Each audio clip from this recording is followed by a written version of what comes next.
Welcome to episode 5. Get ready for this exciting jam-packed episode on toxins and autoimmune disease. You will learn about the unique autoimmune diseases which are being caused due to toxicity and learn about the cases of the people that have turned their conditions around.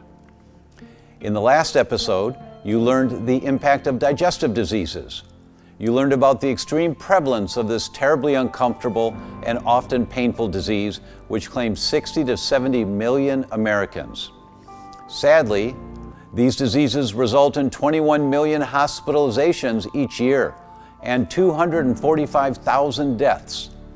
It devastates families, costing over $141 billion each year in the U.S. alone. You learned about the connection of autoimmune disease with gluten sensitivity. You also found the ways to test and see if your digestive system is healthy or not. You learned the steps for treating the digestive diseases. You also got the privilege of hearing the amazing success studies of patients getting healed from digestive diseases. You've also learned about the critical importance of hydrochloric acid and how essential it is for good digestion. And finally, the question we all want to know the answer to, what to eat for a healthy gut. You learned it all in that powerful episode. In this episode, you're about to learn that you and I live in the horrifying reality today that toxins exist everywhere in our world. You're going to find out about the specific toxins that are in our food so you can take simple steps to avoid these autoimmune triggers. You're going to see that what's truly going on with the fire retardant issue. Episode 5 also makes a clear analysis of heavy metals and their impact on the body.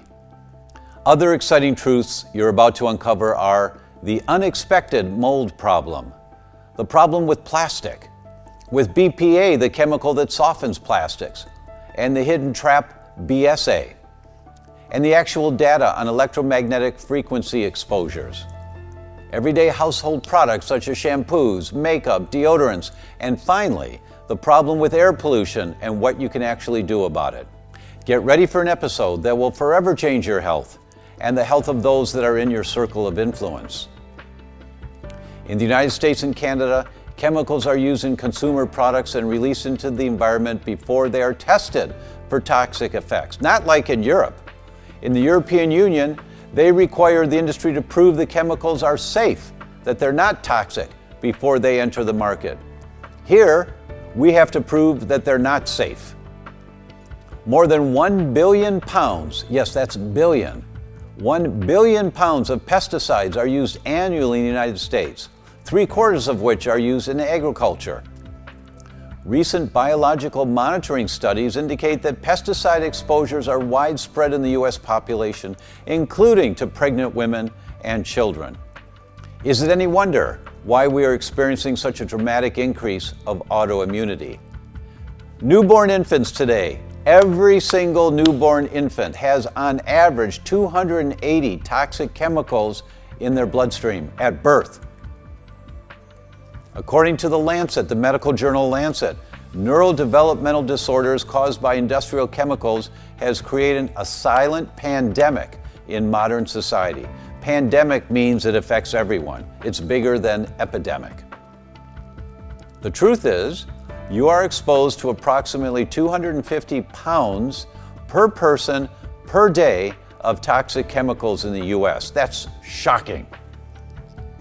Unfortunately, under the EPA Inventory Update Reporting Program, the chemical manufacturing industry estimated that approximately 27 trillion pounds of chemicals were produced in or imported into the U.S. per year in the early part of this decade, which is the equivalent of approximately 74 billion pounds per day. Per day. That's 250 pounds per person per day. And it does not include fuels, pesticides, pharmaceuticals, or food products. Many of these chemicals are in the environment, and some affect the health of our children. This is very alarming because according to Dr. Jeffrey Bland, the human cell takes these signals from the environment and turns them into biology. What does that mean? It changes the shape of our cells. This is the reason why the rates of autoimmune diseases have skyrocketed in the last few decades. Our genes have not changed in that time. What has changed? The environment has changed. While the global population is increasing at a rate of less than 1% per year, the use of chemicals in our environment has increased by 3% per year. From the year 2000 to the year 2024, there will be a doubling of the chemicals that we have produced and used on our planet. In the US alone, we're importing and producing 74 billion pounds a day. Think about that for a minute. That means that every day we are saturating our air, our water, our soil, and our food with tens of thousands of chemicals. We have to breathe the air, we have to drink the water, and we have to eat the food. In every breath, every drink, and every bite, we're bombarding ourselves with chemicals. This is why your immune system is so active. The immune system is a network of cells that interact with the environment. If our environment is now changed, why are we surprised that our interaction with the environment has changed? What if our autoimmune disease epidemic is really just an adaptation to a new environment? You know, in my 25 years of practice, I think the most concerning environmental trigger, and the one that I think all of us in our field see on the increase, is exposure to environmental chemicals and heavy metals.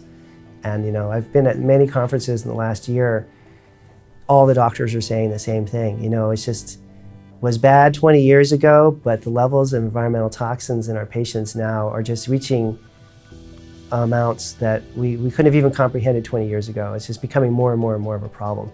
And you know, it used to be in the good old days, there was a reason for it. Like my first toxic patient was Brian. He was a welder for the Navy, built submarines. Made sense, he was around these metals his whole life. Mm-hmm. I had an older gentleman in his 70s. He was an old school newspaper man, but he actually handled lead type.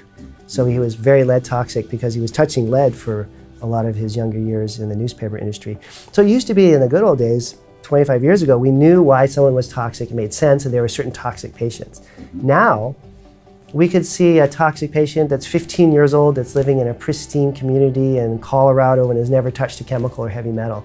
I think the environment has become more dangerous than we understand.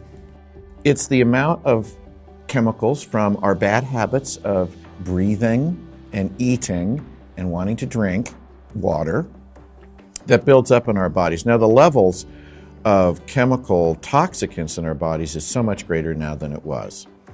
And many docs are now coming to me for training in this because they're finding their methods that previously worked great for patients are no longer working. And so many of actually all of the chronic debilitating illnesses that are in epidemic proportions now are all directly related to the buildup of environmental toxicants in our body. The Centers for Disease Control is now doing an ongoing trial for, it's the national report. They're now at the 4th national report. It's on the CDC website, looking at toxicants in the average US resident. They've tested for 246 chemical toxicants and heavy metals. 108 are found in everybody. In everyone? In everyone. 108 toxic chemicals that are and not heavy metals that never were on the planet 1,000 years ago. Oh, never on the planet. Many of them more than 50 or 70 years ago. Right. I am a researcher, and since all my life, since 30 years, I dedicated my studies to the effects of pollutions on health, and especially in the last 20 years, about the effects of GMOs, the agricultural edible GMOs, so mostly soya and corn, Roundup Ready soya and corn filled with Roundup, on human health and especially also on human cells. Soy and corn. Soy and corn, mm-hmm. Roundup Ready soy and corn. Mm-hmm. They are known as sponges for Roundup, you know. Mm-hmm. And also I studied the BT corn, which is filled with a new insecticide, newly mutated insecticide that it produced by itself. So BT corn, it's a type of corn. It's a GM corn, mm-hmm. Made and transformed genetically to produce its own insecticide inside the cells, inside the grains. And I dedicated that, my work to that, in order to study the long-term effects on mammal health and to study the effects of the toxins on human cells. First, we have found that on embryonic cells as well as in mammals, Roundup, which is a major pesticide of the world, is a lot more toxic, 1,000 times more toxic than glyphosate alone. And so that there was a fraud in the declaration of the active ingredients. They are hidden poisons in Roundup, which are in fact some petroleum distillate residues burned, oxidized a lot, and that will irritate any kind of membrane in the cells, like the gut membrane, but also the kidney epithelium, and that will allow the penetration of the pollutants inside the body. Excuse me, you're saying that Roundup, which most people have in their garage, that they spray to kill weeds on the driveway or around the house, that there are chemicals in Roundup more than just the glyphosate that we all hear about. There are other chemicals that also are toxic to humans? It was a fraud from Monsanto to declare that, in fact, glyphosate was the only active ingredient in Roundup. They are hiding, they are considered as inert and confidential. The petroleum distillate residues oxidize a lot, which are corrosive detergents, and they are hidden in any pesticide. But Roundup is the major one in the world. And the relationship with GMOs is very simple, because 80% of edible GMOs are designed and modified artificially in order to be able to keep Roundup inside. So that's the mechanism of why we're doing GMOs, is that the GMO plants are designed to be able to resist the Roundup chemicals that are sprayed on the fields, so that spraying it on the fields will kill the weeds and allow this plant, this modified plant, to grow. The Roundup is a major pesticide in the world, and 80% of edible GMOs have been artificially modified in their hereditary patrimony in order to be able to absorb Roundup without dying. And this is why I never say resistant to Roundup, because they do collaborate with the pesticide in order to be filled with it. I say tolerant to Roundup, and Monsanto says the same. He says the Roundup Ready tolerant soya. So that means that they tolerate. You know, mercury is fairly common, believe it or not, even in careful individuals. I had a patient with Hashimoto thyroiditis, was attempting to do right by herself by choosing to eat lots of fish. Of course, you can't blame her, right? I mean, that's a smart thing. But she happened to be choosing sea bass. And as we know, sea bass is loaded with mercury, unfortunately, among other compounds. And so she had very high levels of blood mercury. So in her case, that was definitely a piece of the puzzle. I think that the organotoxins, so the plasticizers, pesticides, herbicides, you know, food, things on our food, I think those are really bad actors. We just can't underestimate their impact on disease. And they might be a little bit more wily for us to really figure out. One of the other toxins that may come around is not something we breathe in or touch or feel. It can come in our diet as well. Aflatoxin is a mold, or a compound that comes off of mold that's often found in grains and legumes. And interestingly enough, we do a lot of advanced genetic testing in our office, whole genome analysis and some metabolome analysis. And in finding an individual that was missing the genes that attach glutathione onto toxins. So glutathione is our master antioxidant and master detoxifier, right? And this individual was missing several of the genes necessary to attach glutathione onto toxins. Guess what? Aflatoxin is one of the things glutathione removes. So this individual had autoantibodies against aflatoxin adducts. Wow. So what that means, right? When this individual would eat foods that had a little bit of mold on them, maybe some peanuts or some chickpeas that hadn't been washed, they would get sick. They would start getting headaches. And they couldn't figure out why sometimes they ate hummus and they were fine, and other times they weren't. Because the aflatoxin in their body would stimulate an autoimmune response. And the aflatoxin would build up because they had a genetic propensity not to be able to remove it because they couldn't conjugate it to glutathione. And so here we've got this interplay between genetics, detoxification, autoimmune function, and it's a puzzle that can be figured out if you look and you test and you're curious. Yes. You know, that's a lot of these things that we don't know why just require us continue to ask why. And every once in a while, we figure something out. One lady had a son who was chemically sensitive, and every time he ate meat, he had a seizure. And when she started with ours, he could eat and he never had a seizure because it didn't have the toxins in it. Another lady, every time she touched chicken, for example, out of the supermarket, she'd get a rash. She was chlorine sensitive. And supermarket chicken, including organic, is bathed in chlorine. And she was able to eat ours, and she could touch it and handle it, and nothing. One of the most interesting ones came from one of our chefs, actually, who said, I didn't know this, that in the industry, one of the big issues in the prep room is what's called sore hand syndrome. When you work with chicken, your skin is permeable. Mm-hmm. I mean, stuff goes through it. And when the prep room would work with, say, break down chickens, you're breaking down carcasses. In about 2 hours, their hands get sore like arthritis because of the toxins. Everything's wet, right? You're working everything wet, and it's coming into your skin, and so they can't work it that much. She said when she started with ours, they could go all day, and they didn't take a break on time because they were used to taking a break when their hands started feeling sore, and they forgot to take a break because their hands didn't get sore. Right. What's going on? Well, because we don't have the toxins.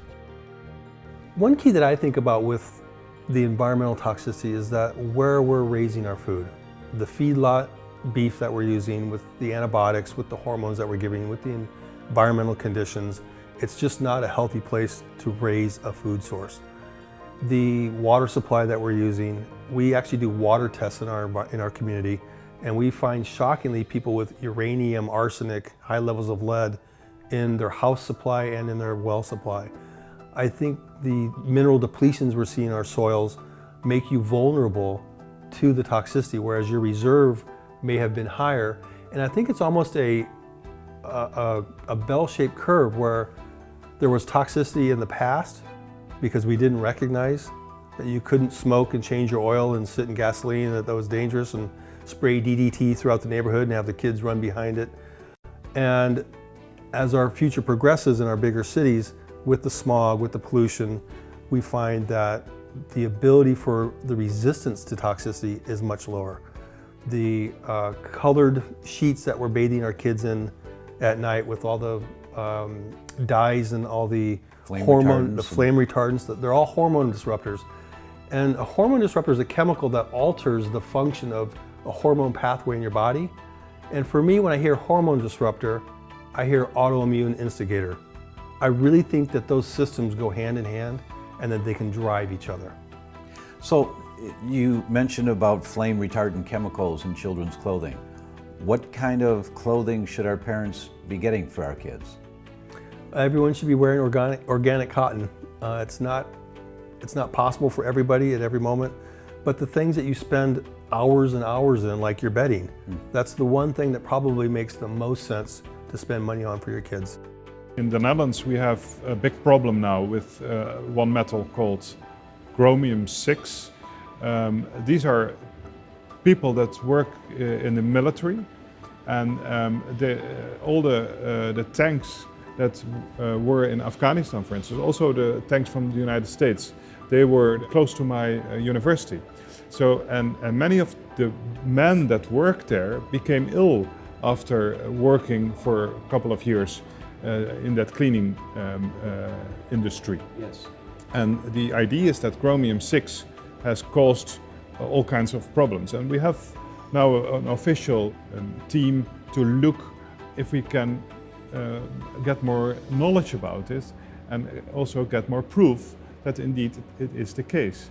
So metal allergy discovery and determination of metal allergy is a big issue nowadays. When you said these workers got sick, Yeah. were they sick with autoimmune conditions? Yeah, well, there's three diseases that they have. One is the increased prevalence of cancer, especially cancer of the throat and of the stomach and of the lung. But there's also an increase of nasal perforation. That's the direct toxic effect of chromium-6.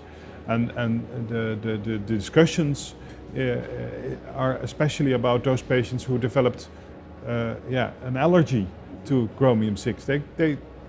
You have to, some men at the age of 50 suddenly developed asthma, suddenly developed rhinitis and hay fever and all kinds of other allergies. 50 years old. It's strange. It's strange. I mean, normally you have this as a kid, and then when you grow older, it disappears. Here's the opposite. We walk around, we get exposed to all these pollutants. You know, we walk on asphalt, we get exposed to heavy metals on our shoes. And so leaving your shoes at the front of the door isn't just some Zen concept. It's actually to leave the heavy metals and the other environmental pollutants so that they're not tracked through your whole home and causing problems with your air quality. Especially if you have an infant Yes. or a toddler, someone crawling around the floor, and you've been walking on the carpet with your shoes that have the fertilizer and insecticide and Roundup that you just walk past to go from the car to the house, and it's on your shoes. Now you bring it in, now it's on your carpet. Now your baby's crawling on the carpet and they've got it in their hands, and then it gets in their mouth, and you're exposing them to so many more chemicals that way.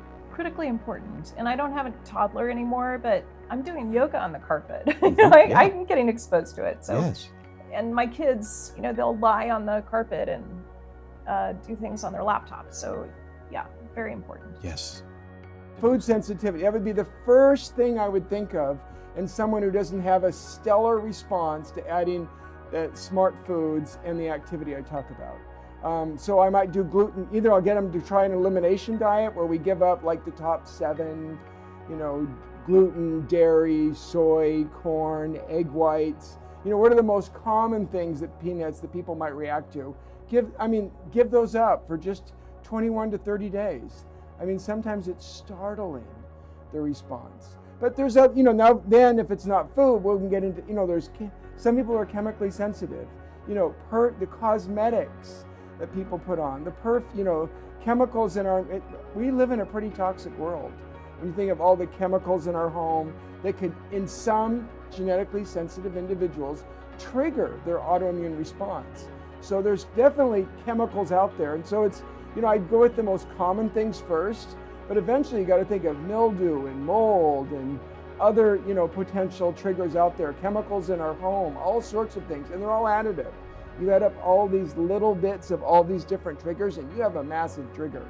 So it's that's the hardest part, I think, is figuring out what the triggers are so that people can get out of this autoimmune cascade that takes their health from them. Yes, it is. It really requires some investigation, almost Sherlock Holmes, to figure out. So you can start with the basics and a healhier diet, and if it doesn't work, then you have to really dive in there to see absolutely. where's it coming from. And usually there is something. Bisphenol A, also known as BPA, is the main chemical in plastic products. So plastic bottles, plastic utensils, they spray this plastic in tin cans even. They spray it over paper towels.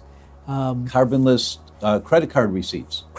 Right, that's all bisphenol A. So studies have shown that about 90% or higher, 90% of the population in the US has very high levels of urinary bisphenol A, this BPA compound. So this toxic chemical is in the urine. Right. For 90% of us already. Right. So it's really known mostly as an endocrine disruptor, meaning that this is a compound that can actually bind to a hormone receptor. And there's lots of evidence that BPA is what they call endocrine disruptors, so it can make females and males have abnormal hormone development. So someone's body might think they've got a whole lot more estrogen than they do. Right. Or a whole lot more testosterone than they do. Right. So that's the concept of BPA being an endocrine disruptor. And there was actually a U.S. Senate hearing about world-leading experts on this BPA compound, whether it should be removed, then the expert opinion was to remove it, that this is dangerous to the population, but that hasn't been done. Politics, right? So what they've done, some people will say things like BPA free, but now they're using something called BSA, which is more toxic, more inflammatory. So, there's a saying that Dr. Vijnani always says, plastic is plastic, and there's some truth to that. But BPA is an area that of interest for us, because we know what some of the research shows is that once you get exposed and ingest this plastic compound, besides its endocrine disruption effect, it can actually bind to your own protein and then create a new trigger for autoimmunity. And we did a publication a couple of years ago where we looked at healthy blood donors, and about 10 to 12% of people had that reaction going on in the population of healthy blood donors. Healthy people had this. Yeah. You can do some things to limit their exposure. Like for plastic, if it's heated, you get more release in your liquid. So if you have water that's been sitting out in the sun, a water bottle, then that plastic BPA compound gets in the water. Or if the solution is really acidic, like soda. Soda has a very low pH, right? It's very acidic. So that acidic environment makes more of that plastic BPA compound go in the solution. So the plastic bottles of soda that you can buy in the store are likely to have levels of BPA in them. Absolutely. And if they're not refrigerated and if they're hot, just the fact they're acidic, there's a higher BPA content than, let's say, water. Right? So a few things that you could do now. First, don't leave plastic water bottles in the car. Absolutely. It's great to have water in the car, but get glass bottles or have a coffee mug kind of thing. Metal thermos. A metal thermos, and stop using plastic water bottles in the car. The second thing is, if you're drinking pop, don't. But if you are drinking pop, don't get plastic bottles of pop. Is the can a little bit safer? Well, the cans are still coated with BPA, aren't they? Oh, well, that's it on pop. Sorry, pop's out. So, I mean, the point is that these things do have an impact. The biggest insult, though, is when people drink coffee through a coffee lid. Yes. Because the heat releases the BPA into the liquid. We talked about using stainless steel containers for water and also glass containers. They're totally inert, so that's the safest thing to use. Use them also for food. So my fridge is full of glass containers. I use also stainless steel containers, but then you can't see it. And for whatever reason, stainless steel just doesn't work as well for me and my family with leftovers. Yeah, I can't imagine, why do they put lids on pots that are not glass? I know. I mean, you want to see how things are cooking in there without having to take the lid off, right? And also for storing food in the refrigerator using glass containers. So would you be cautious about plastic containers in the refrigerator with your foods? Yeah, so stay away from plastic. I mean, when I first started to see the data on plastic and what it does to the female body and to the male body, I just got rid of everything that I had. And, I have people who come over and they'll bring me a plastic container of something. It goes straight into either the recycling or the trash. I just don't want it in my home. Another important class is your pots that you're using for cooking. So Teflon, the cheap non-stick saucepans that you can get, they're terrible. They're so nasty. Teflon is an endocrine disruptor. It does a number of harmful things to the body. I use ScanPan, which is based in Scandinavia, and it doesn't have endocrine disruptors in it. Or just use a cast iron pot or an enamel pot. We use the Le Creuset. Le Creuset. Yes, Le Creuset. I love Le Creuset. It's great for making soups and stews and everything. The EMF exposure, I think, is going to be a bigger problem than we think. There is some suggestion that's already a hormone disruptor for the adrenal gland. That data is fairly clear. There seems to be cancers in unusual places where people keep their phones, and particularly for the younger people in our society. The younger you are, the more that the EMF penetrates the body. There's some good data that shows the depth of penetration in the brain for little kids versus adults is much, much more dramatic. And so I think it's one of those things where sometimes it makes sense to be more prudent before the data is actually here, especially when it's a do no harm choice. And I really think that as time goes on, we're going to find that there are things we're doing that we probably shouldn't have been doing. So I fully agree. So as a parent, one of the things they could do is just demand that their children are using cords with the phones. Not a Bluetooth, because then you're putting a battery next to your brain anyway, but using a cord that plugs into the phone and they're talking on a headset. Yes, that's what I do. That's what I do also. I think that's the smart way to go. Yeah. You know, if a person has a lot of electromagnetic radiation exposure in their homes or workplaces, it's fairly simple to create safe zones, like a bedroom, for instance, so that they're not being constantly bombarded with electromagnetic radiation. So removing electromagnetic radiation is a fairly simple thing to do and profound. May I ask you about that? Sure. People think, oh, I don't have any electromagnetic radiation, and it's really easy to run a test to see if you're being exposed to electromagnetic radiation when you're out in the world. All you have to do is turn on your smartphone and then try to connect to a wireless. Right. And look at how many wireless networks are within range of your smartphone. That means that electromagnetics is in your aura, in your presence. Absolutely. You know, all our computers are cable, so we do not have wireless routers. And then I've tested our home for a phenomenon called dirty electricity. And you can get these Graham Stetzer meters. They're not expensive. We have one in the clinic we loan out to patients. Yes. And they draw a little map of their homes where the plug-ins are, and then they go from plug-in to plug-in with this meter and record the digital readout. And you know, the wiring in a home can act like a large antenna and pull radio frequencies, microwaves out of the air. And you know, if your home is close to you know, a electric generating station or switching station, the electricity goes out through the wires and into our homes, but then it has to return to the station because it's a loop. So if you're in that pathway, that will move through your home, through the wiring, and it can come out in your atmosphere. I remember in the mid-'80s somewhere reading a study that if you lived within a quarter mile of high-power electrical wires, the incidence of children with leukemia was much, much higher. Sure. If you find areas in the home where there's a very strong, dirty electricity, you can buy a filter and just plug it in. So in our bedroom, we've got 3 filters. And you know, if the head of your bed is close to the wall and there's wires in the wall, there will be a field from that.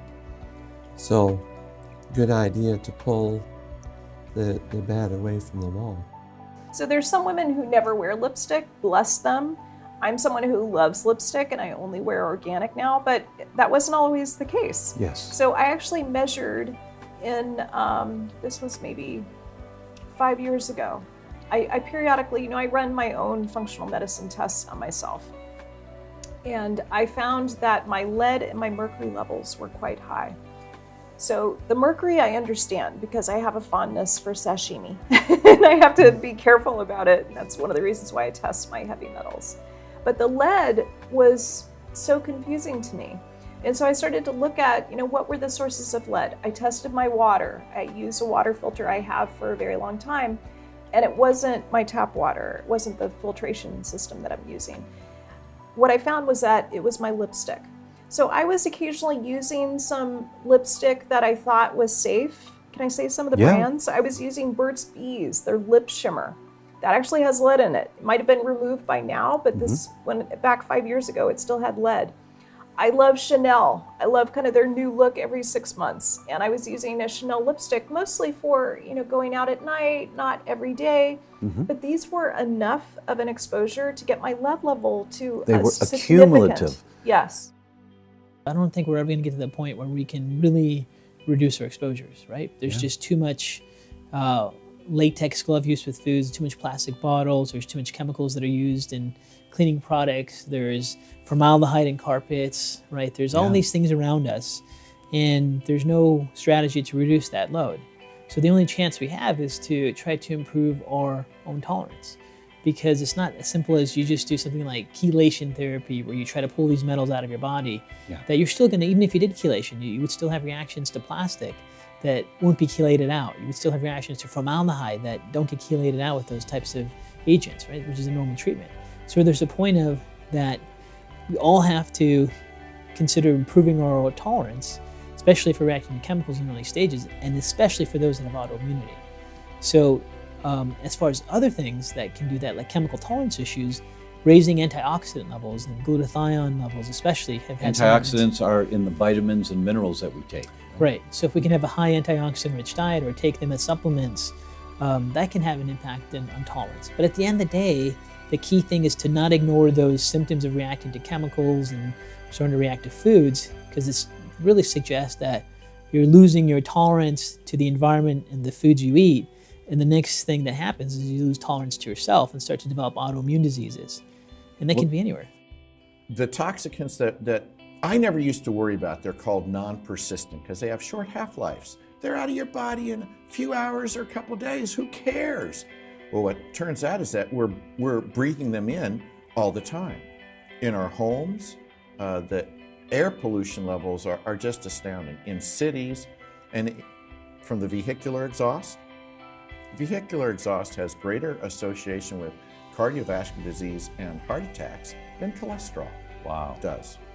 Women, the greatest risk for giving birth to an autistic child is how close that woman is living to a busy roadway. There are at least 8 studies now across the country showing the same thing. And if that woman continues to live in that home, that child's autism gets worse.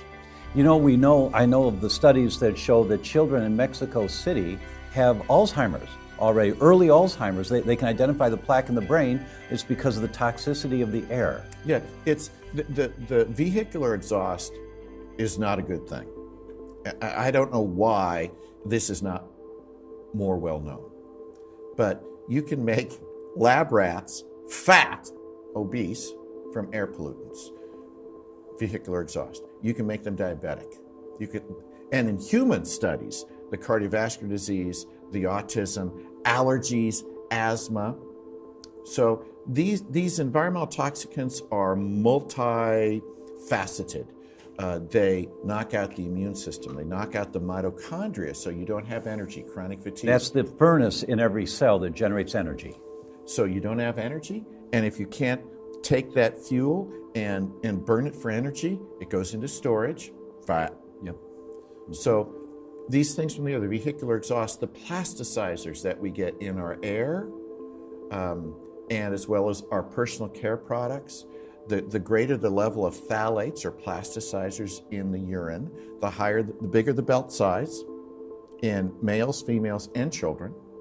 So there's a correlation between the urine phthalates, meaning our body's trying to get rid of this stuff, get it out of there, and their belt size. Correct. Now, these toxicants, they damage the mitochondria, the immune system, and we've known there's been this imbalance in the immunity for a long time. Now it's clearly researched. I can piece it all together for you. These toxicants imbalance the immune system so that you can't fight off virus or bacteria well. So you end up with chronic infections, Lyme's disease, chronic Epstein-Barr, chronic herpes, all these other things. And then, so that's low Th1, high Th2, allergies, which have been in epidemic proportion for the last 40 years or 50 years, and autoimmunity. It's the same imbalance that is found in the host of all the chemical toxicants that the CDC has proven are in all of us. There was an airplane falling on Amsterdam, causing a lot of problems. It was an El Al airplane. And then after the airplane fell on a part of the city, it appeared that there were many patients with autoimmune diseases. They began to, many people they developed autoimmune autoimmune diseases. And the question was, what was the reason? So they were looking for poisons and for all kinds of toxicities.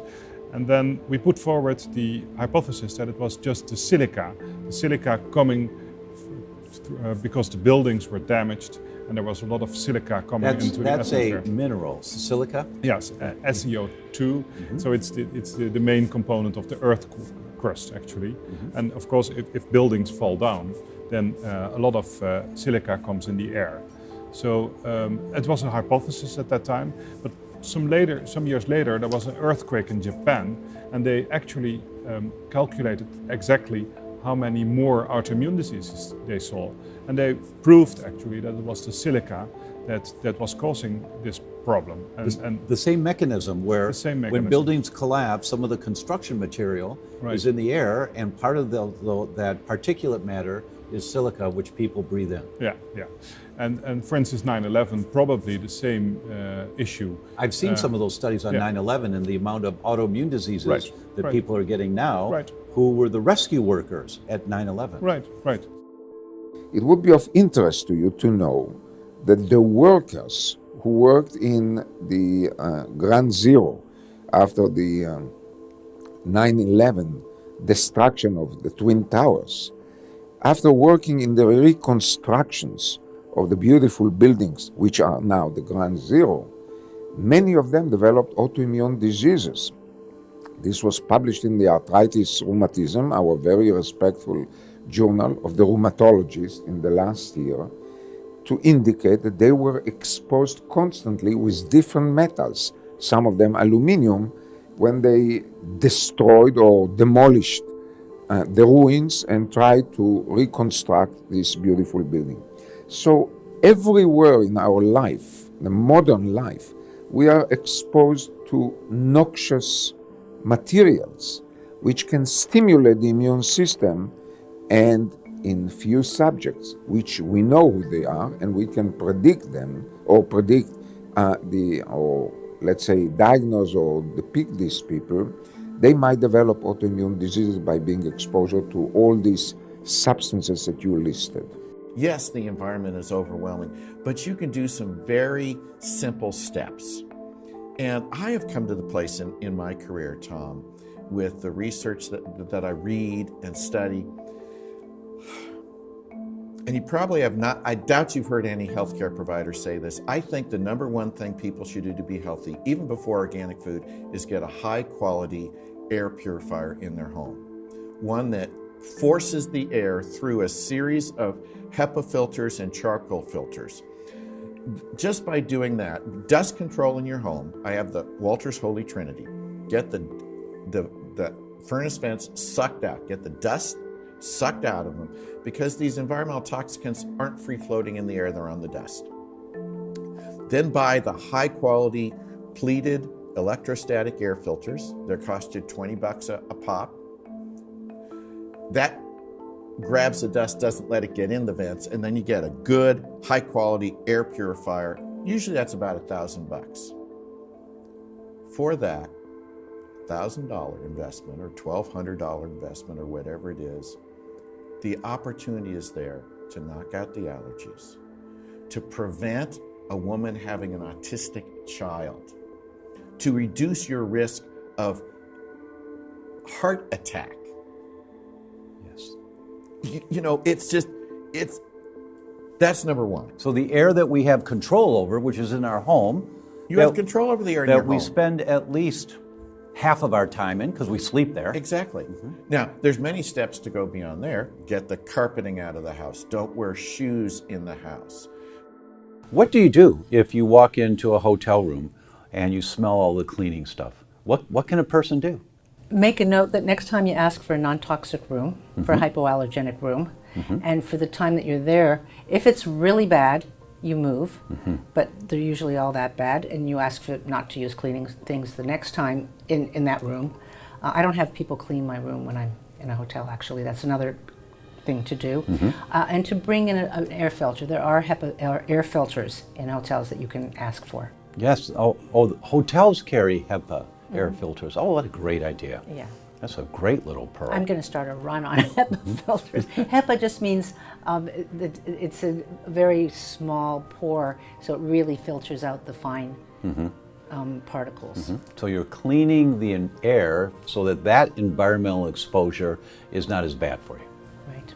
If you are a son of a patient with rheumatoid arthritis and you are positive for anti-CCP antibodies or rheumatoid factor antibody, it's possible to have rheumatoid arthritis almost in 50% of the sons or direct family who smokes.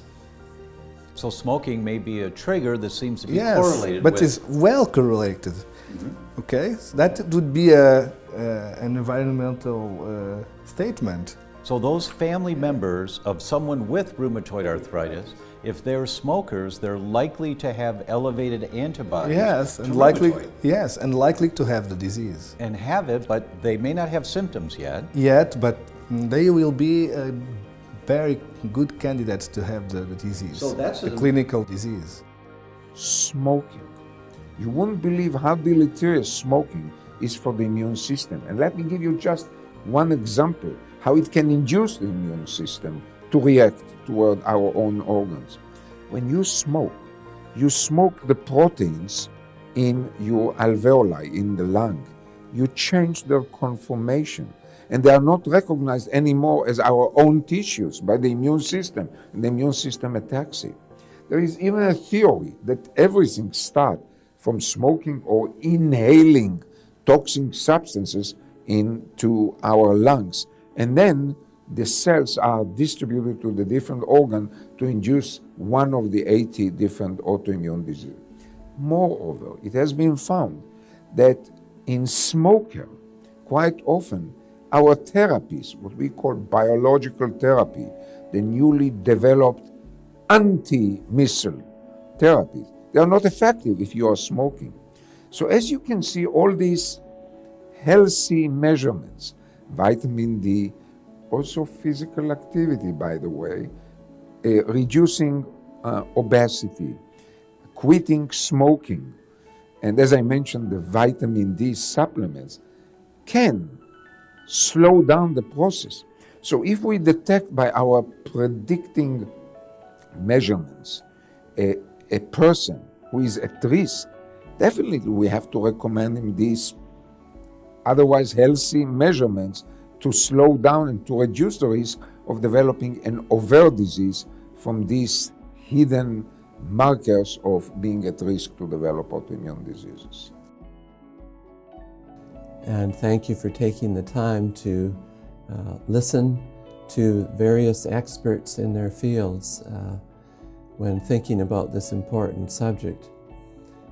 The subject that I've been asked to discuss today is how toxicants and a body burden of toxins and the whole subject of detoxification can impact autoimmune disease.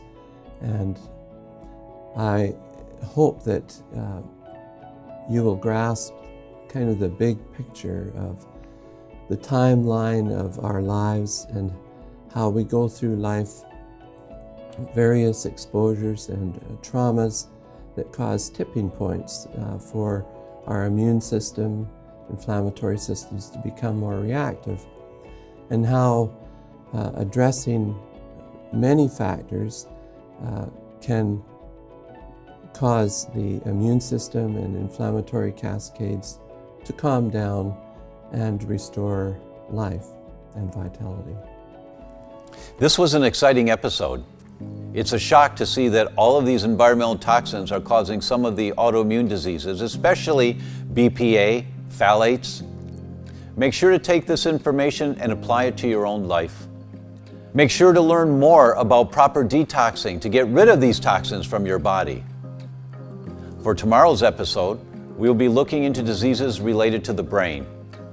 You will find out about how brain deterioration and Alzheimer's can be properly treated, and you will also find out about the shocking truth about connections between vaccinations, autism, and attention deficit. Did you know that Alzheimer's and Parkinson's originates in the gut years before there are brain symptoms? This just came out in the research last year. Okay, see you tomorrow.